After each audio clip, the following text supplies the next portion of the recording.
Iya, baik. Teman-teman, kita malam ini akan mempersiapkan 2 materi. Yang pertama ini adalah tentang Tuhan memelihara, dan ini dilatar belakangi atau belajar dari kisah, mana dan burung puyuh yang Tuhan sediakan bagi bangsa Israel ketika mereka berada di padang gurun keluar dari Mesir. Nah, untuk itu kita akan baca terlebih dahulu ya, bagian Alkitab dalam kitab Keluaran, pasal 16. Kitab Keluaran pasal 16, minta tolong salah seorang dari teman yang boleh membacakan buat kita semua, Keluaran 16 ayat 1 sampai 36.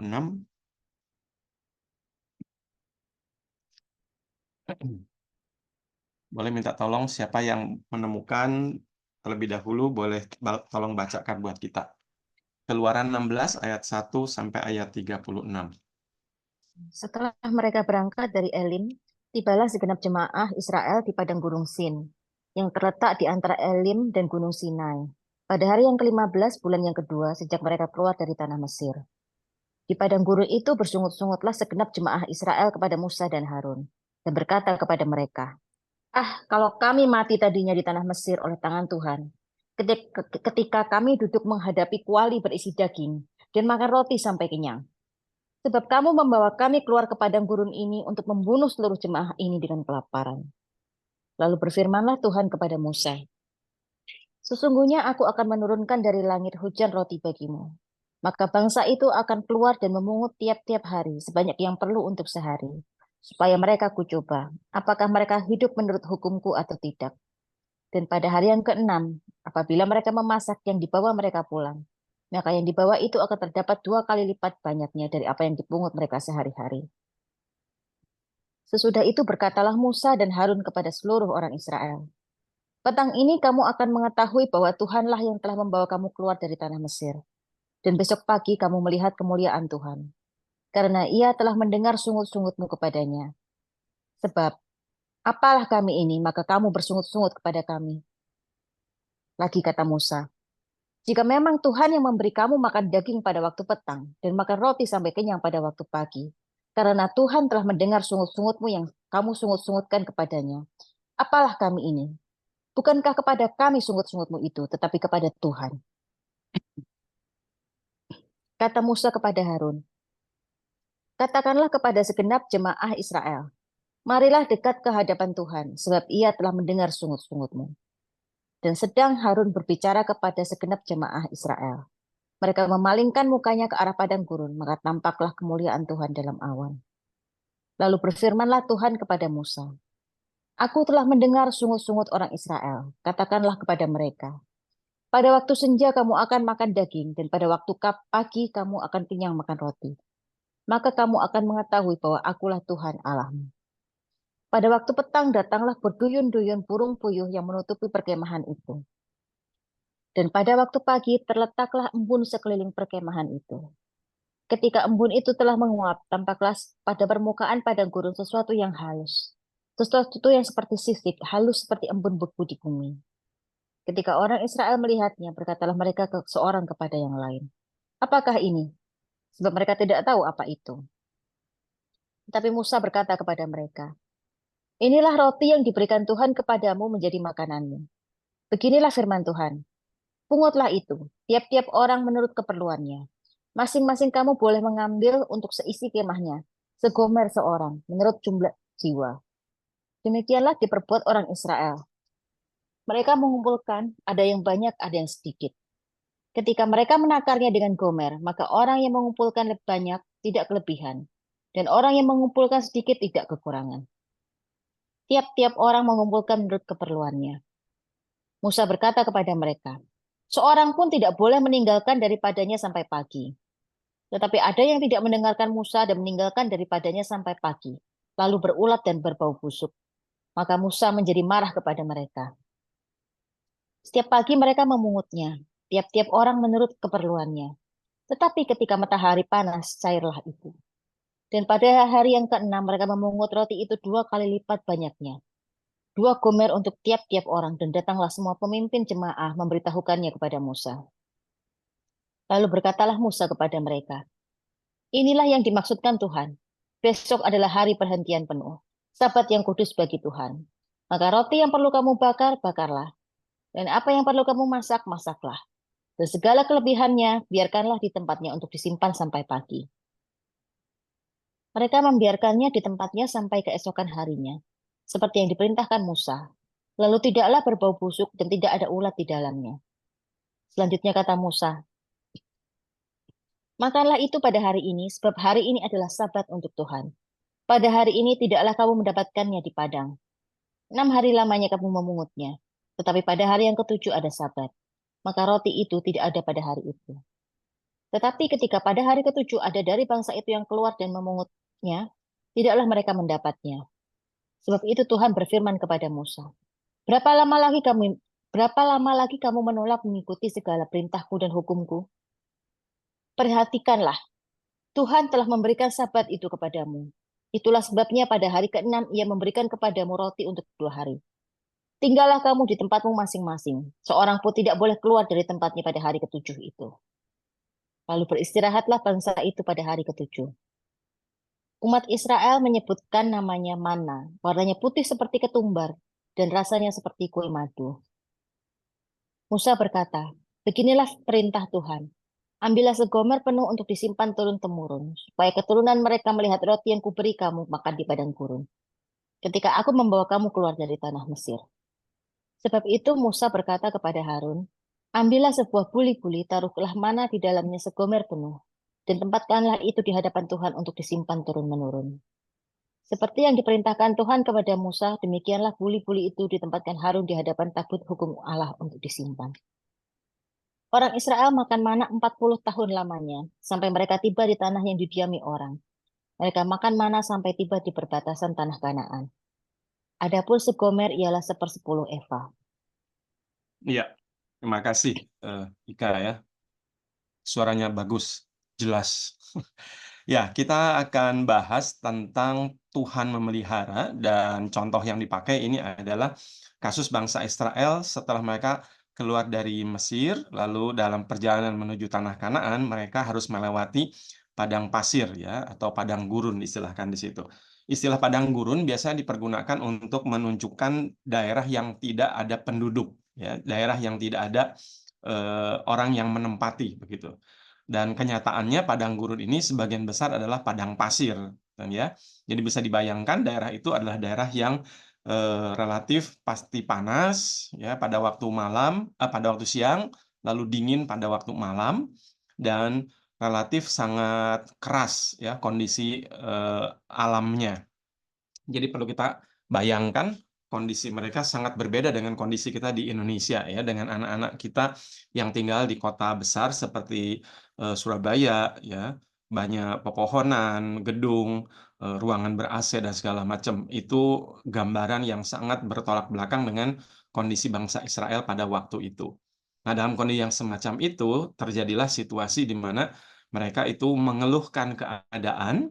Bahkan dibandingkan, lebih baik di Mesir daripada di padang pasir, kira-kira begitu ya.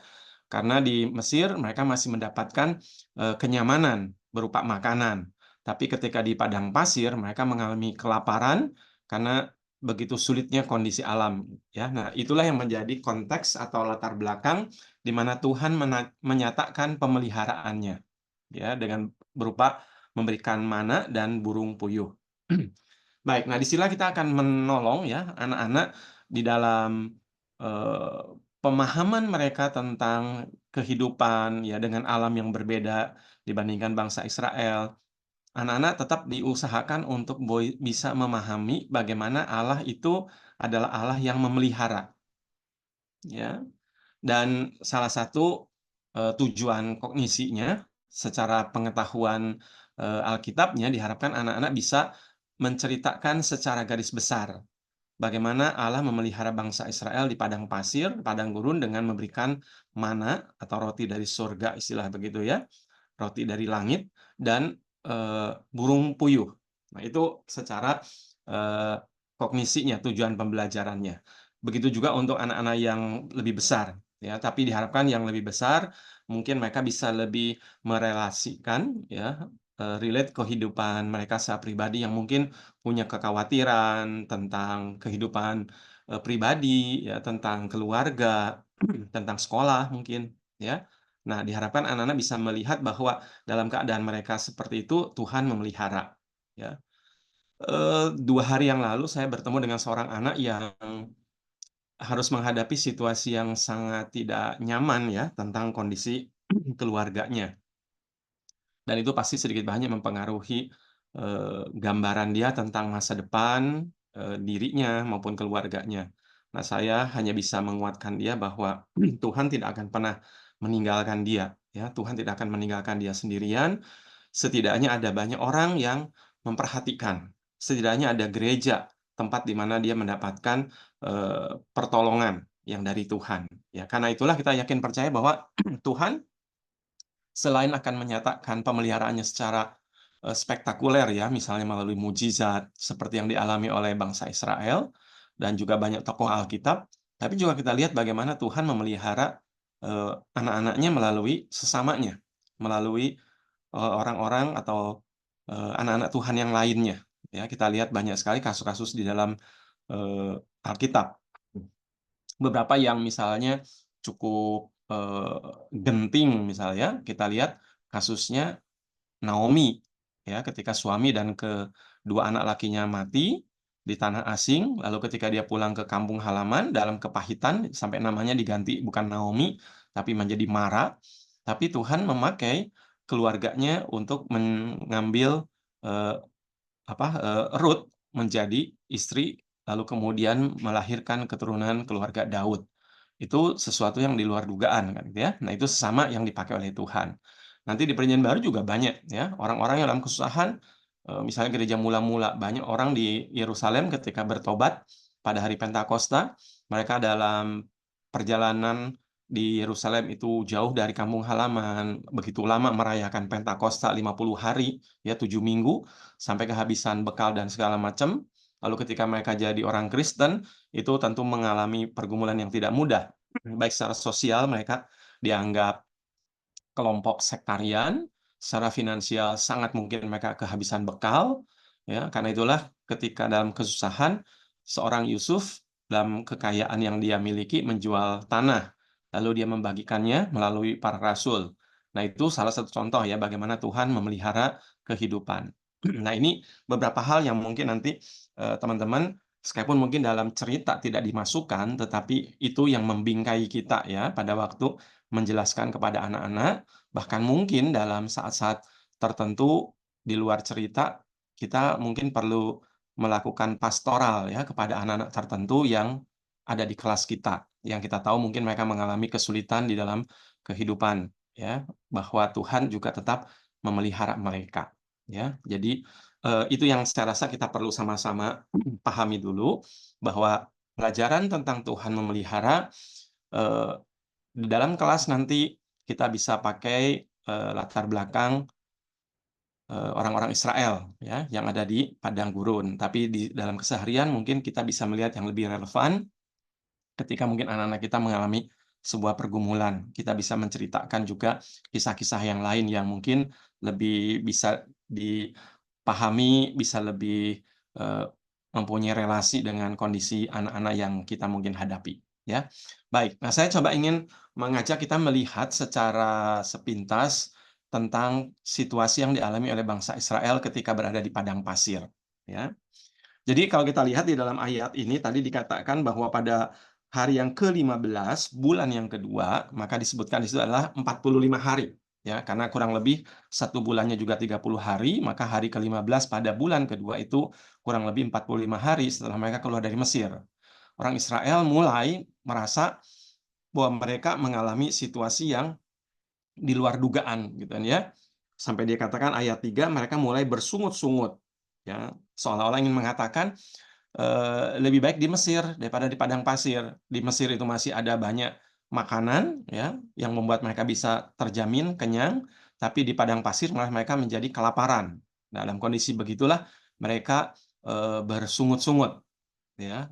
Dan sesungguhnya mereka bukan hanya sekedar marah kepada Musa ya, tetapi juga sebetulnya mereka itu marah, menggerutu terhadap Tuhan, ya. Nah, itu sebetulnya merupakan ungkapan ketidakpercayaan, bahkan juga keraguan terhadap pemeliharaan Tuhan, ya. Baik itu caranya Tuhan maupun masa atau waktunya Tuhan, ya, di dalam menyatakan pemeliharaannya. Mereka tahunya bahwa Musa akan membawa mereka keluar dari Mesir untuk membawa ke tanah perjanjian. Tetapi bagaimana caranya, berapa lama masa yang harus dijalani untuk sampai di tempat tujuan, mereka tidak bisa mempercayakan dirinya ya sepenuhnya kepada Tuhan melalui kepemimpinan Musa. Maka baru saja 45 hari mereka sudah mulai mengeluh ya. Dan itu adalah masalah karena apa? Soal kelaparan, soal perut ya. Dan ini memang seringkali terjadi ya di dalam kehidupan kita juga orang percaya pada zaman ini, masalah perut seringkali itu menjadi salah satu problem yang serius ya di dalam kehidupan iman mengikut Tuhan ya di dalam mempercayakan diri pada pemeliharaan Tuhan. Nah, disinilah kita mungkin bisa nanti mengajak anak-anak juga melihat bahwa mungkin di dalam kehidupan kita pada zaman ini situasi mungkin tidak seperti yang kita harapkan, ya. Apapun itu situasinya, mungkin soal pekerjaan orang tua, soal sakit penyakit, bahkan soal pendidikan, ya, banyak kemungkinan. Tapi di sinilah kita melihat bagaimana Tuhan itu tidak tinggal diam, ya, tidak tinggal diam dan Tuhan menyatakan kepeduliannya dengan memberikan mana ya pada waktu pagi dan burung puyuh pada waktu petang. Nah, menarik sekali kata mana itu di dalam bahasa Ibraninya pakai istilah manhu, ya. Apa ini? Gitu kan ya. Tapi itu akhirnya menjadi sebuah istilah menyatakan benda itu karena tidak ada pembandingnya. Ya, jadi manalah yang dipakai. Ya, itu sebetulnya sebuah apa ya, sebuah kebiasaan di manapun ya. Contohnya yang setahu saya misalnya kayak kangguru. Kangguru itu juga sebetulnya bukan nama aslinya Australia. Saat itu mereka juga menanyakan kudanya nama itu yang dipakai. Seperti kuda juga ya. Most dari sebuah kondisi atau perjumpaan melihat binatang yang ada di bawah air atau di bawah atau di dalam sungai ya. Karena itulah istilahnya dipakai hippopotamus. Hippo itu di bawah, potamos itu air atau sungai. Jadi hippopotamus.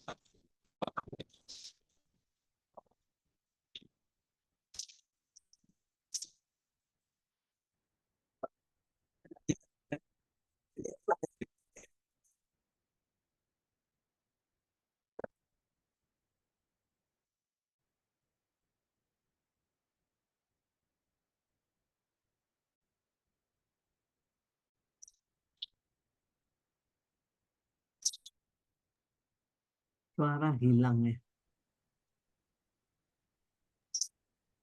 Suaranya Iya. nggak jelas. Ya, suaranya Suaranya putus-putus ya.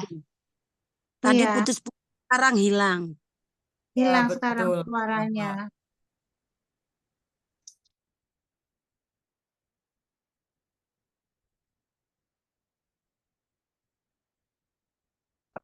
Ringan mungkin.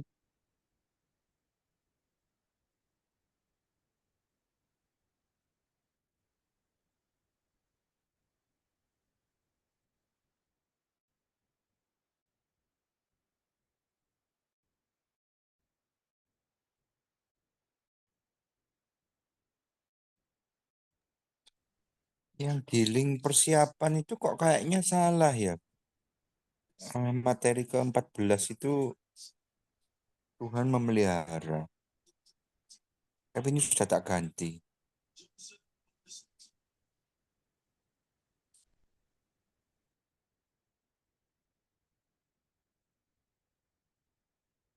Dengan apa ya, Di? Ini Halo? Tuhan minggu Halo? ke-14. Halo? Halo Di. Ya Pak. Sorry. Suara saya tadi hilang ya? Iya. Iya, Iya Pak. Pak. Sebentar ya, saya pakai handphone ini. Kalau slide-nya kelihatan? Masih, Slide-nya masih Pak. kelihatan, Pak. Masih kelihatan. Sebentar ya.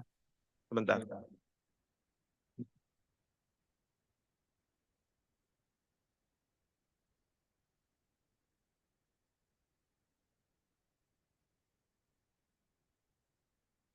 Kalau gini, kedengaran ya? Kalau Kedengaran, Pak. Kedengaran, Pak. Kedengaran, Pak. feedback nggak? Enggak sih. Feedback, Pak. Enggak aman, Salah Pak. satunya dimatikan aja, Pak. Ya, makanya. Ya, Saya sudah coba saya matikan. matikan yang satunya. Sudah mute ya? Tapi kayaknya mesti di itu dari Pak Dedi juga. Coba, ini kedengaran? Sudah. Clear Iya, atau nggak gaung ya? sudah, Pak. Oke. Soalnya yang di sini pun speakernya saya matikan. Saya pakai handphone aja, cuman share screen-nya saya pakai komputer. Bisa kedengaran ya? Dengar, Pak. Oke, ya. Ya, kalau materi yang 14 ini saya lihat sih sudah betul sesuai dengan buku. Yang berbeda itu nanti yang nomor 15, Di. Iya, Pak. Oh iya, Yang Pak. 15. Bener kok sesuai Suluh. Hanya Ya, kalau di daftar isinya Suluh yang salah kayaknya. iya. Tapi di babnya bener. Jadi kalau saya lihat di buku Suluh nomor 14 atau minggu 14 itu betul Tuhan memelihara itu mana dan burung. Tapi nomor 15 saya lihat. Berarti Pokoknya ada yang keliru itu.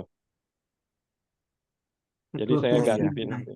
Nanti aja, Pak, nggak apa-apa. Ini Oke. aja dulu. Nah, ya, oke. Ya. Nah, jadi mana tadi? Oke. Berkaitan dengan mana ya dan burung puyuh itu adalah sebagai sebuah ungkapan Tuhan memelihara dengan caranya ya. Dan itu yang menggambarkan bagaimana Tuhan memakai apa yang ada ya. Jadi mukjizat Tuhan tidak selalu sesuatu yang spektakuler dalam arti kata yang tidak ada menjadi ada ya atau diadakan. Bisa saja Tuhan memakai apa yang ada dan kalau pakai istilahnya Yusuf di kitab Kejadian itu Tuhan mereka-rekakannya gitu ya. Tuhan memakai ya untuk maksudnya. Nah, contohnya adalah di dalam proses bagaimana burung puyuh itu bisa menjadi sesuatu yang dipakai oleh Tuhan untuk memenuhi kebutuhan bangsa Israel ya. Jadi di tempat itu atau di lingkungan sekitar itu memang ada habitat burung puyuh yang melintas ya, sehingga ketika mereka itu melewati perjalanan untuk berpindah itu kita melihat bahwa Tuhan bisa memakai kebiasaan ini ya untuk dipertemukan dengan kebutuhan khususnya bangsa Israel. Jadi di sini kita lihat bagaimana Tuhan memelihara di dalam caranya yang luar biasa. Dan ini sebetulnya banyak hal ya, banyak kejadian yang seperti ini. Contoh lah yang paling gampang adalah ketika Tuhan Yesus lahir ya di Bethlehem, lalu ketika muncul penganiayaan dari Herodes untuk anak-anak yang umur 2 tahun ke bawah, maka dilakukanlah penganiayaan sampai pembunuhan dan untuk itu Yusuf Maria harus segera pergi ke Mesir. Nah, bagaimana mereka bisa tinggal di Mesir untuk sekian tahun lamanya ya dalam kelemahan keterbatasan ekonomi mereka. Nah, kita melihat bahwa persembahan dari para Majus itulah bekal yang mereka perlukan. Ya, ada Mazmur, kemenyan, dan itu adalah barang-barang yang mahal, yang cukup untuk membiayai kehidupan mereka. Nah, dari mana kita melihat bahwa Tuhan turut campur untuk memelihara Yusuf dan Maria ketika melarikan diri membawa Yesus ke Mesir? Kita lihat adalah ketika Herodes menanyakan, sejak kapan bayi itu dilahirkan? Ya, tanda itu dilihat, bintang itu dilihat. Para Majus mengatakan, 2 tahun yang lalu kita melihatnya. Gitu kan ya. Jadi, sejak dari timur mereka sudah melihatnya.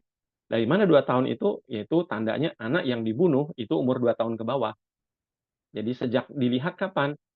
Dari situlah disitulah Herodes melakukan perhitungan yang perlu dibunuh adalah anak-anak 2 tahun ke bawah. Nah, dari situ kita bisa melihat bagaimana Tuhan juga memakai apa yang ada di sekitar. Untuk kasusnya orang Majus adalah memakai bintang ya untuk menjadi sebuah cara Tuhan supaya mendorong orang-orang Majus pergi ke Bethlehem dan memberikan persembahan yang kemudian bisa dipakai untuk memelihara keluarga Yusuf di pengasingan. Dan ada banyak lagi kasus-kasus yang lain yang akan kita lihat bagaimana Tuhan memelihara ya. Nah, itu intinya di situ. Ya, kita melihat bagaimana Tuhan bisa saja melakukan cara pada masanya ya untuk menyatakan pemeliharaannya. Itu lalu kita juga bisa melihat bagaimana dalam situasi seperti itu Tuhan bukan hanya sekedar memberikan berkat-Nya, tetapi juga Dia menuntut supaya umat-Nya taat. Contohnya adalah ketika Tuhan mengatakan mereka harus mengumpulkan mana itu tiap hari sesuai dengan kebutuhan setiap hari, ya. Dan karena itulah ketika mereka melakukannya, mereka tercukupi. Tapi ketika mereka tidak mentaatinya, mereka mendapati bagaimana mana yang dikumpulkan berlebihan itu menjadi busuk, kecuali pada hari yang ke-6. Ya, mereka mengumpulkan boleh lebih supaya untuk hari yang ke-7 mereka pada hari Sabat tidak mengumpulkan, tetapi ada cukup makanan. Dan dari sini kita lihat bagaimana anugerah Tuhan juga menuntut tanggung jawab. Ya, berkat Tuhan menuntut ketaatan kepada Tuhan. Ya. Nah, di sini kita lihat relevansinya bahwa sebagai manusia kita seringkali tidak puas, mengeluh dengan keadaan. Di satu sisi itu manusiawi. Tetapi di sini justru Tuhan membentuk kita ya supaya menjadi pribadi-pribadi yang belajar untuk mempercayakan diri pada pemeliharaan Tuhan. Ya.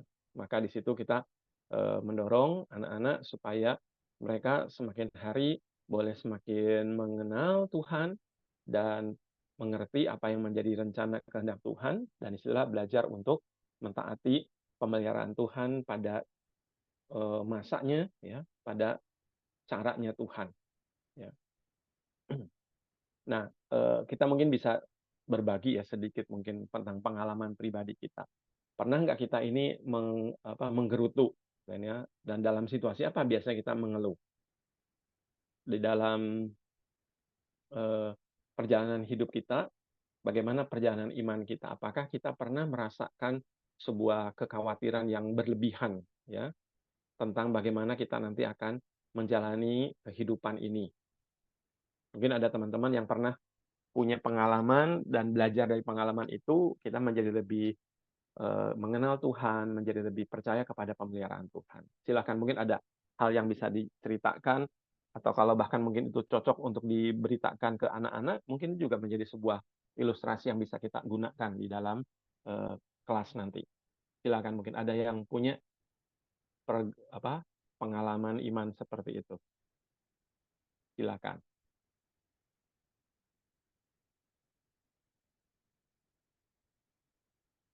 Siapa yang tidak pernah mengeluh? Kalau pernah mengeluh, kira-kira kenapa, lalu bagaimana kita bisa menyelesaikannya atau mensikapi situasi yang kita keluhkan itu?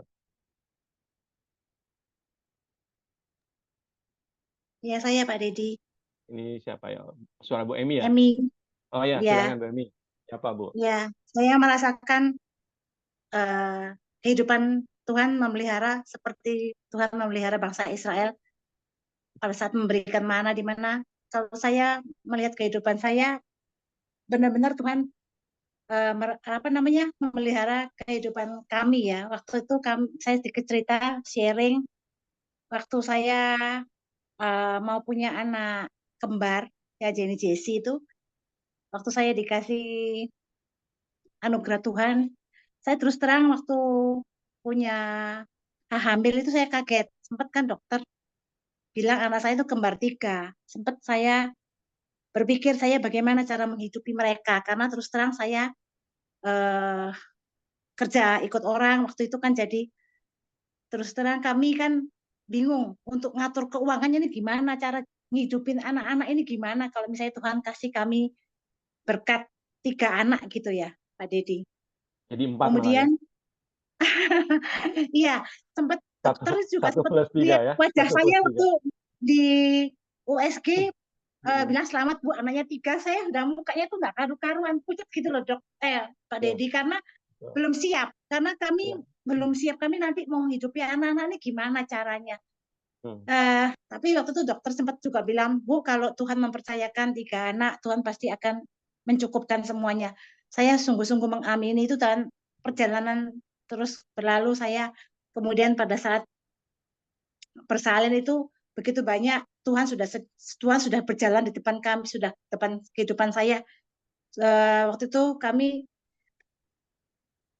udah sepertinya kayak sudah disiapkan gitu loh Pak. Jadi Ya. kan kami rencananya mau lahirnya kan sebenarnya saya kontrolnya kan di mitra keluarga, tapi ketika saya tahu biayanya kan begitu besar, Hmm. ternyata dokter kandungan yang saya berobat ke Konsul dokter ya. ke kontrol ini, dia bilang lahir aja di Sidoarjo Bu, nanti di situ biayanya lebih murah gitu seperti itu.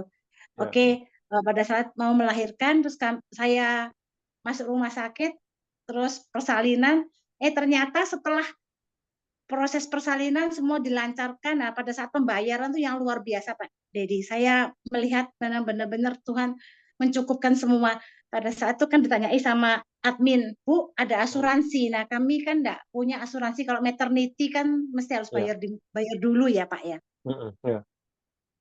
Kami nggak bayar sebenarnya maternity, kami nggak ada persiapan ke sana. Terus katanya adminnya bilang, dicoba aja Bu asuransi yang ada. Kebetulan Julius kan di kantor ada asuransi dari perusahaan, jadi dicoba aja.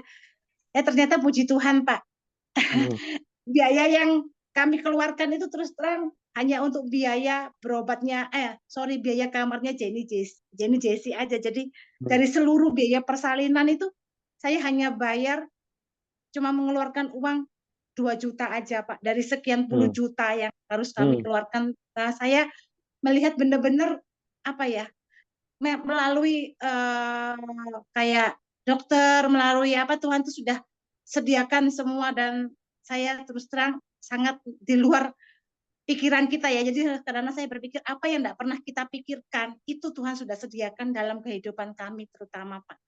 Itu aja mungkin saya sharing kehidupan saya Pak. Jadi itu. Ya, makasih ya Bu Emi ya. Satu Iya. pertanyaan saya Bu. Iya. Pada waktu kita belum mengalami situasi yang menghimpit kita ya, mendesak kita, Iya. ide atau pengajaran tentang bahwa Tuhan itu memelihara kita itu rasanya gampang aja kita amini ya, kalau hanya cuman apa ya, ingatan kan gitu ya, pelajaran. Tapi begitu kita dihimpit oleh keadaan, itu sesuatu Iya. yang mudah atau susah nih Bu menjalaninya Bu, Susah sih mempelajarinya. Pak, soalnya kan terus terang bingung ya. Karena kan Heeh. harus dihadapkan, ini kan masalahnya dua Heeh. anak ya Kembar. Pak ya. Ya. Kembar lagi. Itu saya bingung nanti bagi duitnya nih gimana, cara ini gimana. Jadi banyak pikiran itu sudah pusing gitu loh Pak. Tapi ya kita Betul. memang benar-benar berserah, benar-benar sandar, berserah total Pak. Kita nggak Ya. bisa berbuat apa-apa. Tapi Tuhan pelan-pelan satu demi satu itu Tuhan cukupkan Pak. Ya itu kayak saya bayar, saya sudah siapkan uang untuk pembayaran. Ternyata dicoba Bu, pakai asuransi yang ada. Sebenarnya maternity itu kan nggak termasuk di situ, Iya. nggak ada. Ternyata itu terjadi Pak. Jadi kami cuma bayar 2 juta. Nanti sisanya Tuhan sudah sediakan ini ya, mungkin Emi dan keluarga ini untuk uang beli susu buat. Jadi uang yang bisa kami bayarkan untuk rumah sakit itu Pakai yang lain ya. uangnya itu bisa disimpan buat pakai lainnya, kayak imunisasi kan harus orang beli susu itu kan sebulan mesti harus, kayak Pak Didi punya cucu kan 2 kembar juga, mesti belinya langsung 12 kaleng Pak, pusing deh. Tapi itu luar biasa Pak, saya nggak pernah pikirkan itu, tapi Tuhan sudah pikirkan itu buat keluarga kami. Itu aja yang mungkin saya mau sharing. Makanya seperti si orang Israel ini, Tuhan sudah siapkan mana dan burung puyuh itu luar biasa. Itu Pak. Makasih Pak Dedi. Dan inilah yang kadang kita harus lihat juga ya, bahwa ketika kita mungkin mengajarkan atau kita bahkan berdoa mengharapkan menjadi orang yang beriman, orang yang percaya pada pemeliharaan Tuhan, kadang caranya ya adalah Tuhan membawa kita dalam situasi yang memang sulit begitu ya, sehingga kita betul-betul dilatih dengan cara mengalaminya sendiri, dan ya seperti yang Bu Emi alami. Ya semoga nanti Jenny sama Jessie juga diceritakan ya bagaimana proses kelahirannya mereka itu membawa sebuah proses pelajaran iman yang sangat nyata kan itu ya. Dan itu juga sama lah kayak Musa ketika harus membawa orang Israel ini keluar dari wilayah Mesir, melewati laut, itu tongkat itu harus disentuhkan dulu ya ke air baru terbelah gitu kan, bukan terbelah dulu baru mereka bisa jalan gitu. Tapi tongkatnya itu sungguhan Musa percaya gitu kan, bisa dipakai untuk membuka jalan. Gitu. Dan kadang Tuhan naruh sesuatu di dalam diri kita, situasi, keadaan yang mungkin membuat kita harus betul-betul percaya bahwa cara dan masa Tuhan itu kadang melampaui yang kita pikirkan. Nah, saya harap pengalaman-pengalaman iman kita secara pribadi ini juga menolong kita waktu menceritakan ke anak-anak tentang pemeliharaan Tuhan itu betul-betul dari hati ya, dari iman yang sungguh-sungguh hidup dalam kehidupan kita. Oke, itu nanti kita coba bawakan ayat hafalannya. Saya sih cenderung memakai yang ini ya, Mazmur 55 ayat 23. Karena ini jauh lebih lebih luas begitu ya, mencakup banyak hal yang membuat kita khawatir. Serahkanlah khawatirmu kepada Tuhan, maka Ia akan memelihara engkau. Nah, di dalam situasi yang mungkin membuat kita ini kesulitan sampai menimbulkan kekhawatiran, ada pemeliharaan Tuhan. Maka saya pikir mungkin Mazmur 55 ayat 23 ini bisa menjadi ayat hafalan. Di satu sisi menggambarkan situasi kita yang khawatir, tapi di sisi yang lain juga ada pemeliharaan Tuhan yang dinyatakan dalam situasi itu. Lalu ayat ini pun pendek, saya relatif pendek, sehingga saya rasa semua kelas bisa memakai ayat ini untuk ayat hafalannya. Ya. Sampai di sini dulu mungkin ada yang mau menanyakan?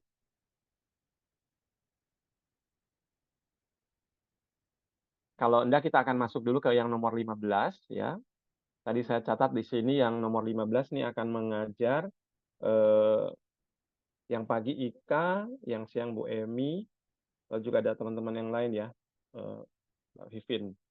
Baik, nanti saya akan kirimkan ke Adi, atau sekarang saya kirimkan aja dulu lah. Bentar.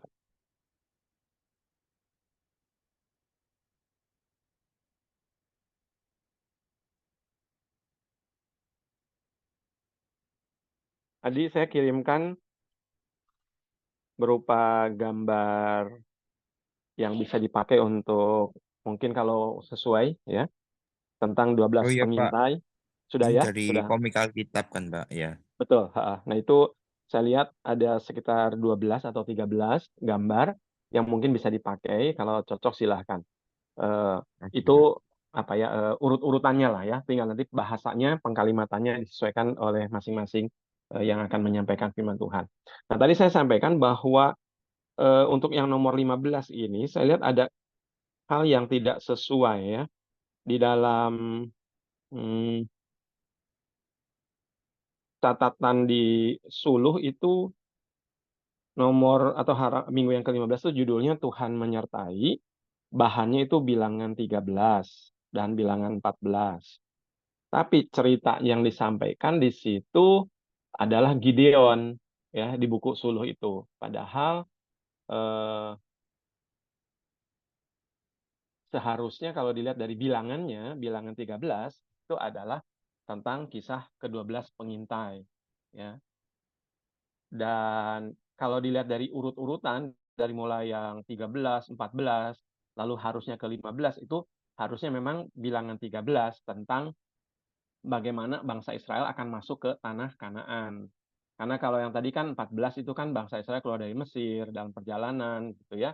Nah, kok moro-moro di 15 ini judulnya belajar dari kisah ke-12 mengintai, tapi isi penjelasan di dalam buku Suluh itu tentang Gideon. Ya. Jadi meloncat malah. Jadi saya sampaikan ini materinya saya sesuaikan isinya ya. Kalau bacaan tetap bilangan 13 dan bilangan 14 tentang ke-12 pengintai. Ya. Tujuan pembelajaran juga sama, Batita sampai kelas besar, intinya secara kognisi anak-anak mengetahui kisah ke-12 pengintai ya. Di mana 10 itu ragu, takut gitu ya. Lalu 2 di antaranya itu justru masuk ke dalam tanah Kanaan karena yakin percaya pada janji Tuhan yang akan memberikan tanah Kanaan ya. Nah, karena itulah tema yang diangkat dari topik ini atau dari kisah bilangan 13-14 itu adalah Tuhan menyertai. Sekalipun situasi mungkin tidak seperti yang diharapkan ya, ada tantangan, ada kesulitan, tetapi karena Tuhan yang menyertai, bahkan Tuhan yang berjanji untuk memberikan, maka 2 dari 10 yang lain ini eh, percaya akan pemeliharaan Tuhan dan penyertaan Tuhan di dalam mereka menghadapi tantangan ini, ya. Jadi nanti kelas yang besar khususnya mereka diajak juga untuk mempunyai sebuah keberanian iman, ya, untuk menghadapi tantangan yang mereka hadapi dan mereka alami. Jadi yang pengen teman-teman nanti bisa menambahkan hal yang konkret, misalnya di dalam keseharian mereka, ya. Ada yang mungkin secara pribadi, anak yang mengalami kesulitan, baik itu di dalam pergaulan, di dalam kondisi fisik mungkin, ya, dalam kehidupan keluarga mungkin, ya. Nah, anak-anak diharapkan bisa melihat bahwa di dalam situasi itu Tuhan tetap menyertai mereka, ya. Nah, kita akan coba lihat sepintas, ya, topik ini sudah cukup dikenal oleh kita semua. Pada intinya waktu itu adalah bangsa Israel kembali, ya, mengeluh, kembali bersungut-sungut, ya. Karena ketika mereka hendak memasuki tanah Kanaan, setelah melakukan pengintaian, laporan yang disampaikan itu menyampaikan bahwa orang Kanaan itu kuat dan besar, ya. Mereka mengatakan lebih baik kembali lagi ke Mesir begitu, ya, daripada harus mati menghadapi orang-orang Kanaan. Nah, di sini mereka eh, mulai melakukan apa ya, hasutan lah begitu, ya, untuk menolak kepemimpinan Musa, yang sebetulnya juga sekali lagi tadi menolak kepemimpinan Allah sebetulnya yang telah memanggil Musa untuk memimpin bangsa Israel keluar dari Mesir dan masuk ke tanah Kanaan. Nah, dalam situasi itu bagaimana Tuhan itu menjadi begitu marah kepada bangsa Israel yang begitu tegar tengkuk, ya. Tapi di saat yang sama kita melihat bagaimana sikap Yosua, Kaleb, ya, yang justru melihat memang itu tantangan, itu memang kesulitan. Tetapi di sisi yang lain mereka menyemangati bahwa negeri yang memang Tuhan janjikan yang akan diberi itu adalah negeri yang memang baik sekali, ya, dengan tanda-tandanya adalah penuh dengan susu, madu, gitu, ya. Itu menggambarkan bagaimana Tuhan memang memberikan yang terbaik. Tuhan menjanjikan negeri yang memang baik. Tetapi dalam, nah ini yang sama dengan tadi, ya, konsep secara alkitabiah. Ada anugerah, ya, anugerah itu sesuatu yang luar biasa Tuhan karuniakan, bukan karena orang Israel layak, ya, tetapi karena memang Tuhan bermurah hati. Tuhan anugerahkan tanah yang begitu berkelimpahan dengan susu madu. Tapi di sisi yang lain ada tanggung jawab, yaitu mereka harus taat kepada caranya Tuhan. Mereka harus taat pada pimpinan Tuhan. Nah, ketika mereka justru meragukan, ya, mereka takut karena justru yang mereka lihat bukan Tuhannya, tetapi yang mereka lihat adalah kenyataan, bahwa memang betul kenyataannya tidak mudah. Kenyataannya ada bangsa yang begitu kuat, besar, tetapi ada Tuhan yang jauh lebih besar, ya. Itu yang memang kadang kita juga seringkali mengalami situasi yang tidak mudah, ya. Fokus kita justru pada situasi. Kita bukannya fokus kepada Tuhan yang mengatasi segala situasi. Nah, disinilah ketika bangsa Israel itu marah, ya, bahkan memberontak terhadap kepemimpinan Musa, Tuhan berdiri dan menghadapi bangsa Israel. Jadi di sini kita lihat sebetulnya problemnya orang Israel ini bukan berhadapan dengan Musa sebetulnya, tetapi mereka berhadapan dengan Tuhan sendiri, ya. Karena itulah Tuhan hendak menghukum bangsa Israel, namun Musa, sekali lagi digambarkan Musa adalah seorang pemimpin yang sangat lembut hatinya, ya. Musa digambarkan seorang pemimpin yang lembut hatinya.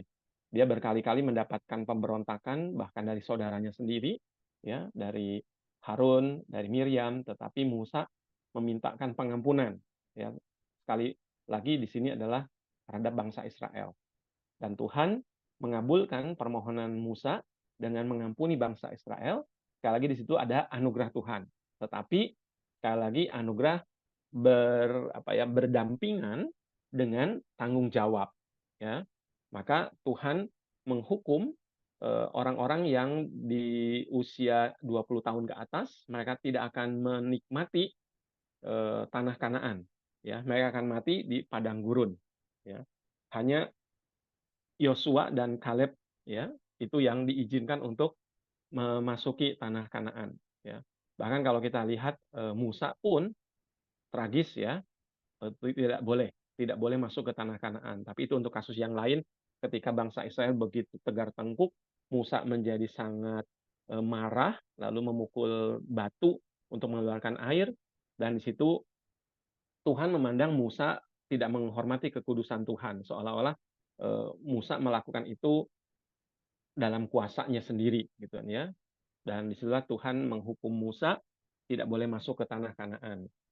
Terus saya pernah berdiri di sebuah lokasi yang dianggap itu adalah situsnya Musa melihat tanah Kanaan, ya.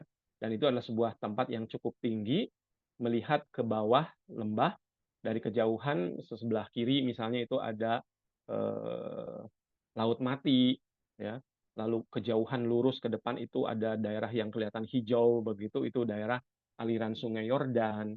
Lalu tepat di bawah, ya kurang lebih sekitar 11 km, kalau kita bayangkan itu seperti Surabaya ke Sidoarjo lah ya, jaraknya, itu adalah kota Yeriko, ya, kota Yeriko. Jadi waktu saya melihat seperti itu, saya merasa apa ya, tragis begitu. Sangat tragis. Bagaimana Musa yang memimpin begitu luar biasa keluar dari Mesir, menghadapi Firaun dengan berbagai macam tulah, lalu membawa mereka ke padang gurun, harus melintasi laut. Lalu setelah berada di seberang laut, itu tadi kasusnya yang kita baca itu di Elim, ya, lalu nanti di beberapa wilayah juga di daerah situ, pemberontakan berulang-ulang, Musa ada di situ. Dan dia harus mengalami penolakan Tuhan ya setelah ada di wilayah-wilayah Elim itu. Dan tinggal mereka berjalan sampai di perbatasan nanti tanah Kanaan, Musa hanya boleh melihat dan tidak boleh memasukinya. Dan betul Musa hanya melihatnya. Dan setelah itu dia tidak bisa masuk. Jadi saudara di sini kita lihat bagaimana ujian untuk memahami cara Tuhan menyertai, untuk mengimani, ya, untuk mengamini waktunya Tuhan, caranya Tuhan menyertai kita, itu sesuatu yang tidak mudah. Ya, rasanya kita bicara seperti ini, mengajarkan seperti ini pada anak-anak mudah, tetapi kenyataannya tidak mudah. Ya. Nah, semoga dalam kita menyampaikan pengajaran tentang Tuhan yang menyertai ini, kita juga bisa belajar secara pribadi, sehingga dari hati kita menyampaikan kebenaran firman Tuhan ini bahwa ya Tuhan menyertai kita. Ya. Nah, kalau kita perhatikan bangsa Israel samalah seperti kita juga semua, sebetulnya diberikan banyak kesempatan untuk mempunyai pilihan-pilihan dalam kehidupan kita. Ya. Saya di dalam kelas KTB Pasutri, ya, kelompok tumbuh bersama teman-teman Pasutri, kita membahas salah satu topik tentang moment of choices, ya. Momen di mana Tuhan memberikan pada kita pilihan-pilihan.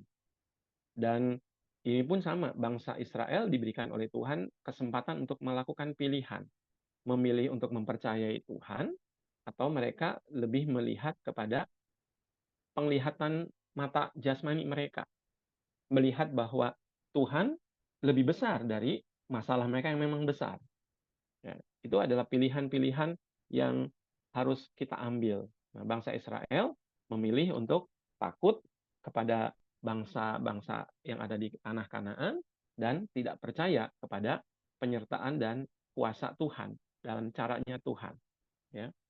Nah, disinilah kita lihat bagaimana anak-anak perlu kita ajak, dorong, ya, untuk bersama-sama memiliki hati yang semakin hari semakin diberikan kecenderungan percaya pada cara Tuhan, ya, pada waktunya Tuhan yang memelihara kehidupan kita.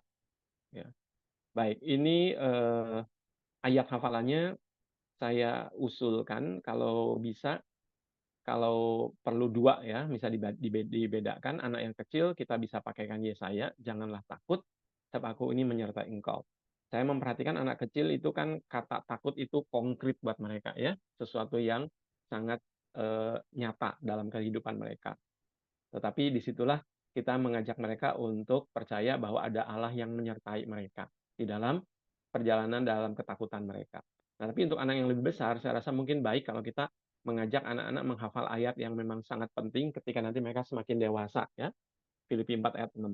janganlah hendaklah kamu khawatir tentang apapun juga. Dan ini kan sesuatu yang memang sangat real.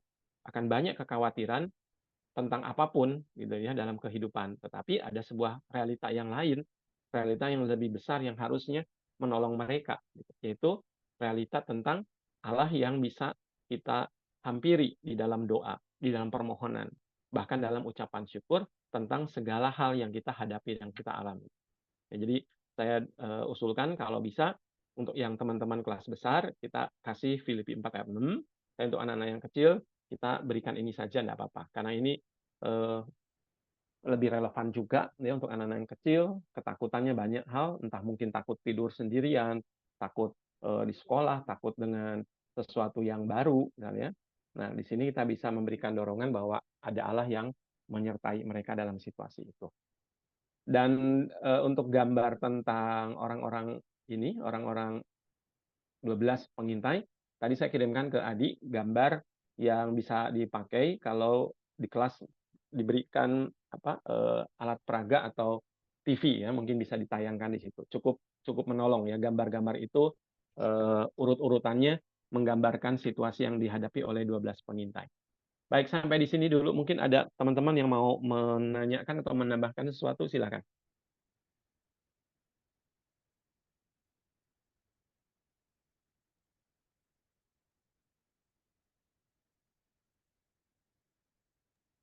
Pak Dedi, saya boleh tanya, Pak?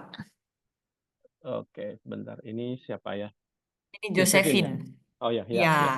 terima kasih Pak Dedi. Saya mau tanya tentang penerapan yang minggu 14 deh, Pak. Minggu 14, Tentang oke. mengeluh gitu ya. Kan tadi sempat ada baca mengeluh itu manusiawi gitu.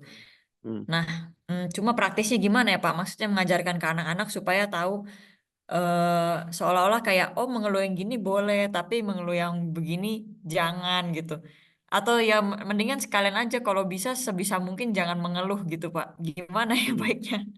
Oke. Ya, teman-teman yang lain punya ide enggak bagaimana memberikan penerapan ya ketika Alkitab mengajarkan misalnya ya tadi yang ditanyakan Josephine adalah bagaimana supaya kita tidak mengeluh. Sebuah kebiasaan yang sangat manusiawi kan, kita suka mengeluh, kita suka berontak tentang keadaan atau sesuatu yang kita miliki atau yang menimpa kita. Ada yang punya ide atau mungkin selama ini cara untuk mendorong kita untuk tidak menjadi pribadi yang suka mengeluh. Ada? Mungkin pertama mau memperjelas dulu Pak. Jadi sebenarnya kita katakan ke mereka, oh mengeluh tuh boleh sekali-kali atau kita ajarkan untuk jangan mengeluh gitu Pak. Kalau saya secara pribadi ya, berangkat dari realita sih kalau saya lihat ya.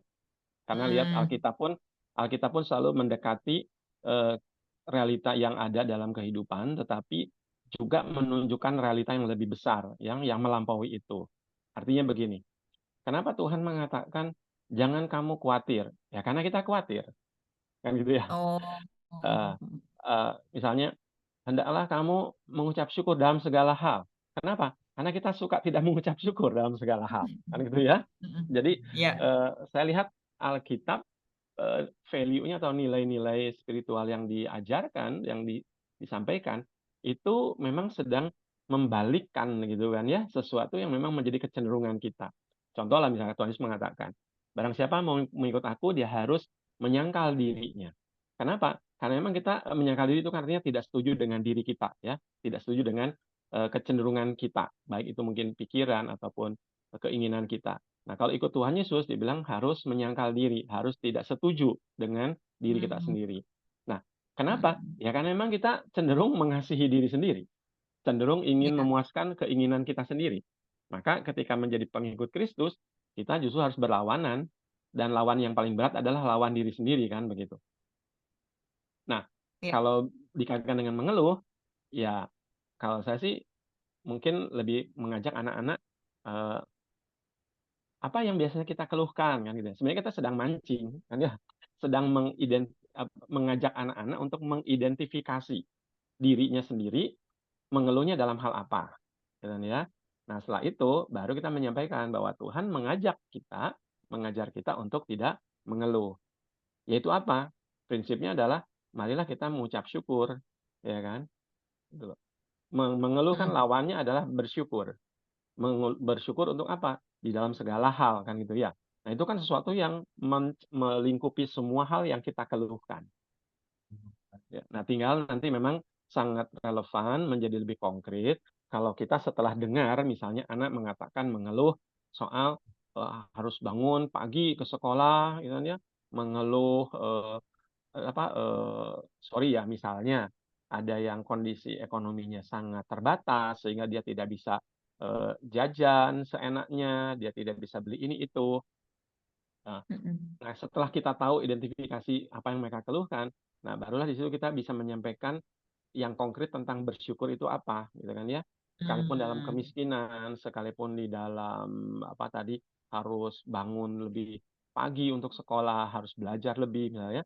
Kenapa harus kita syukuri? Nah, baru situ kita contohkan relevansinya dalam kenyataan contoh-contoh. Nah, ini memang kita harus punya banyak contoh yang lebih konkret ya, supaya anak melihat bahwa yang sedang mereka hadapi alami itu patut disyukuri begitu. Ya, ada manfaatnya.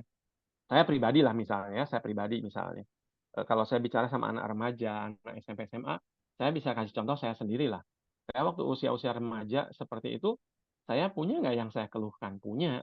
Misalnya ketika usaha keluarga bangkrut, misalkan gitu ya, sehingga saya tidak senyaman ketika saya masih kecil, segala sesuatu tadinya terpenuhi, tersedia, gitu kan. Tapi ketika usia remaja butuh dan sedang butuh-butuhnya gitu kan, aktualisasi diri, menikmati ini itu terbatas begitu. Ya, malah saya harus kerja, waktu itu saya punya peternakan ayam sampai berapa ribu, dan saya sempat mengurus satu kali angkatan ya, jadi 30 hari gitu kan, itu sampai dijualnya. Jadi dari hari pertama sampai 30 hari saya ada di pegunungan, ngurus sendiri, ngangkat karung ransum ayam, satu karung itu 25 kilo, dan satu kali pagi dan satu kali sore itu berapa karung harus saya angkat gitu kan, dari gudang ke kandang. Belum lagi timba air yang 1 galon itu isinya 10 liter. Kandang itu butuh berapa puluh galon gitu kan ya. Nah, saya lakukan itu tiap hari. Nah, waktu itu kalau tanya, saya ngeluh. Tapi kalau sekarang, ya nggak usah sekarang. Waktu itu setelah pulang, saya dicari kan, karena waktu itu saya ketua remaja. Dicari sama teman-teman, kemana begitu. Saya bilang sama pembimbing saya, bahwa saya sudah belajar untuk mencari uang itu tidak mudah. Saya jauh lebih menghargai bagaimana bekerja itu tidak mudah, begitu kan. Dulu kan nggak pernah mikirin kayak gituan. Nah, buat saya, kalau ditanya, ngeluh nggak? Oh, ngeluh. Teman saya bisa main kemana aja. Saya harus sendirian, gitu kan, ngurusin ini dan itu. Banyak hal yang bisa saya keluhkan. Tapi setelah itu saya bilang, enggak dah, saya harus bersyukur. Gitu. Tidak semua orang mengalami proses seperti yang saya alami, dan itu buat saya berguna begitu. Ya. Nah, nanti harus cari ya yang relevan buat anak-anak kita apa gitu. Karena kan relatif lah ya, di kota besar seperti ini, anak-anak kan kondisinya sepertinya lah ya, segala sesuatu mapan gitu kan. Tapi tidak menutup kemungkinan ketika mereka mengalami perubahan yang sangat drastis, ya, ada orang tua yang mungkin usahanya mendadak menurun, bahkan bangkrut, ya kan. Di sekolah-sekolah Kristen kita ada anak-anak yang harus meminta bantuan diakonia karena kondisi orang tuanya mengalami situasi ekonomi yang sulit. Ada yang karena sakit, ada yang karena sesuatu hal gitu kan, sehingga mereka mengalami situasi yang tidak mudah. Nah, mungkin saja ada anak-anak yang mengalami situasi seperti itu.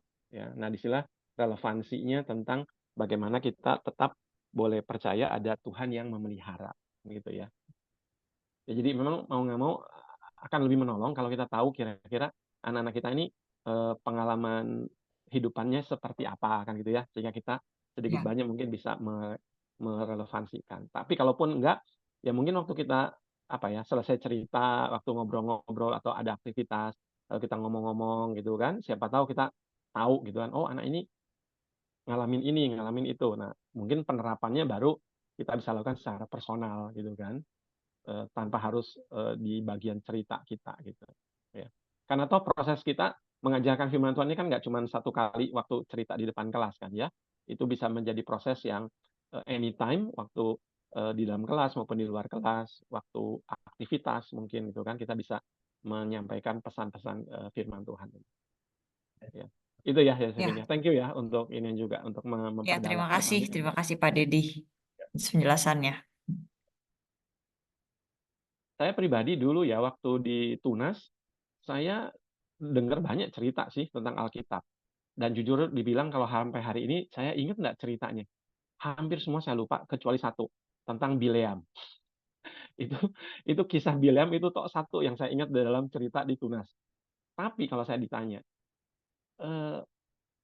value apa yang saya dapat di masa saya Tunas, dan itu menjadi penting buat saya di di masa-masa itu, karena itu masa-masa saya cukup mengalami situasi yang tidak mudah.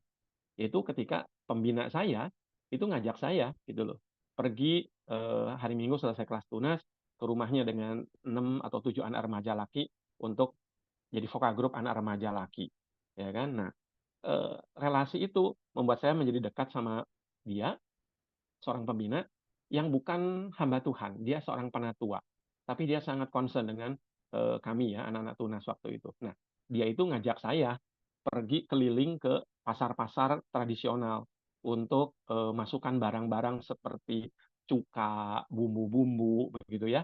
Nah, saya duduk di mobil bareng dengan dia, mobil pickup begitu. Itu bisa seharian saya pergi sama dia, dari pagi sampai sore.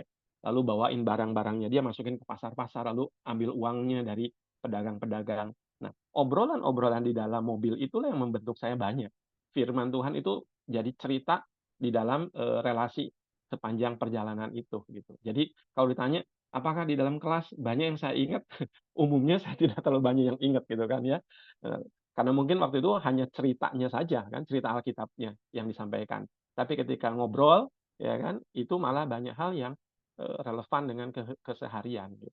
Jadi itu yang saya percaya bahwa kelas penting ya kan, firman Tuhan disampaikan, cerita itu penting, tapi relasi pribadi yang mungkin membuat kita lebih tahu ya, ini anak bergumul apa, lalu pesan firman Tuhan yang penting buat dia itu apa gitu kan. Itu aja sih ya.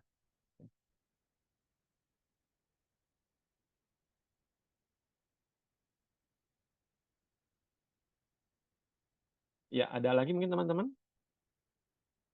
Kalau nggak ada, nanti Adi minta tolong share-kan ya, itu ya tadi gambar yang mungkin ada teman-teman yang akan cerita perlu memakainya itu ya. Iya Pak, sudah kok Pak. Oke. Nah.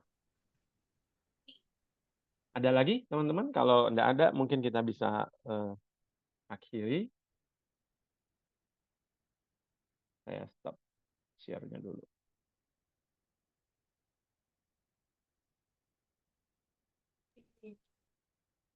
Oke, kalau nggak ada kita akhiri dulu ya. Kita akan doa. Minta tolong Yosefin ya, tolong pimpin dalam doa.